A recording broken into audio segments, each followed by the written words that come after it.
analysis table on my topic, which is what incentives, if any, increase maternal desire to access care. The first article that I read was out of Uganda, and the title is Community Perceptions on Demand Side Incentives to Promote Institutional Delivery in Oyoin District, Uganda, a qualitative study. The purpose of this was to evaluate the community and other stakeholders' views on the use of mama kits, which were kits given to women who delivered at a facility, and transport vouchers in Oyoin District, Uganda, to improve facility childbirth services. The participants in the study, there was 114 people part of the focus group discussions, 59 women and 55 men, and then there was 18 key informant interviews from stakeholders in the community. The study design was a qualitative study. The way that the data was collected was that it used pre-tested and refined open-ended interviewing guides by a team consisting of a moderator, a translator, a note taker, and 2 investigators in local, all in the local language. The conclusion was that the implementation of incentives can improve maternal health services utilized in Uganda. Transport vouchers were preferred, and increase in facility delivery and male partner involvement, which was a pretty cool bonus. The weaknesses of the study was that it was a small sample group with primarily male key individuals, and it was subject to one small geographic location and specific tribal culture.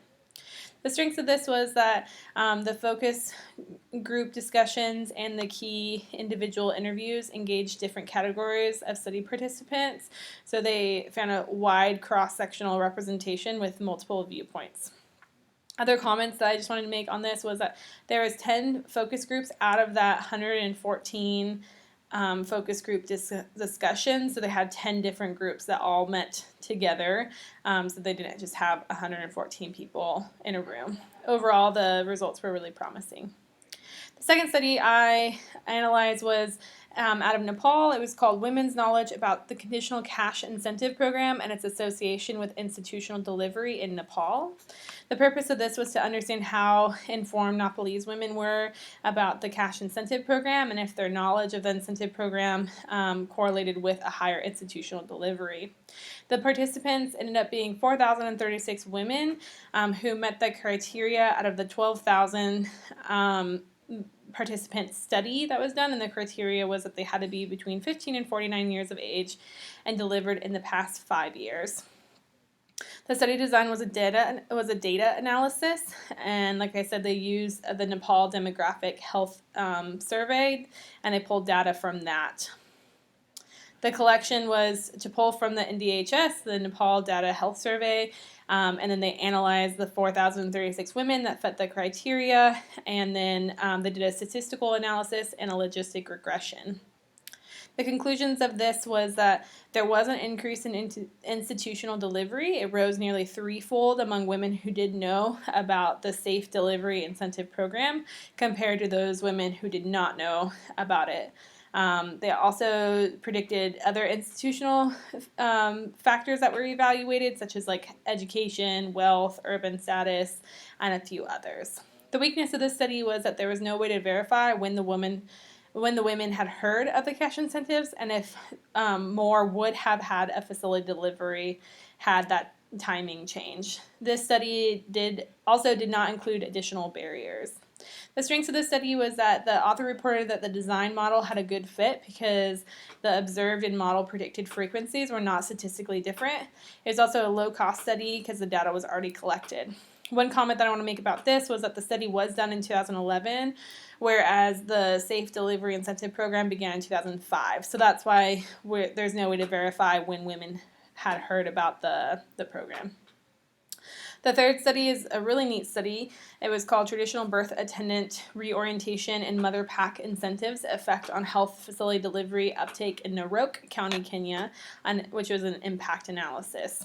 So for this one, the purpose was to estimate the impact of 2 interventions. One was to have traditional birth attendants refer clients to facilities and SBAs, which are trained birth attendants that are able to then received cash incentive for transporting those clients, and then those transported clients also got a mama kit, which comprised of a baby blanket and some baby items and a bar of soap. So the participants out of this was they found that there was over 9,000 women who delivered at a health facility, and then there was a total of 408 traditional birth attendants that were reached, and 2,181 mother packs were distributed over this 35-month analysis. The study design was a qualitative study. It was an impact analysis. The way that they collected the data was they collected from the 28 health facilities from Noroc County District.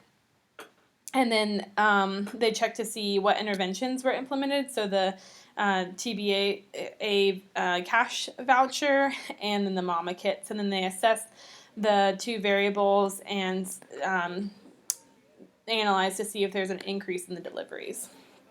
The conclusion of this was that out of all of the deliveries, there was a significant uptick in facility deliveries when both interventions were in tandem instead of either one on its own. The mother packs had the greatest incentives, and then followed by the traditional birth attendants who were reached. The weakness of the study was that it may be limited to a particular cultural context, as it was focused only in Noroc County and that district, and a better understanding of barriers of facility delivery would also be helpful. The strengths of this was that it was a moderate sample group with a low-cost data collection.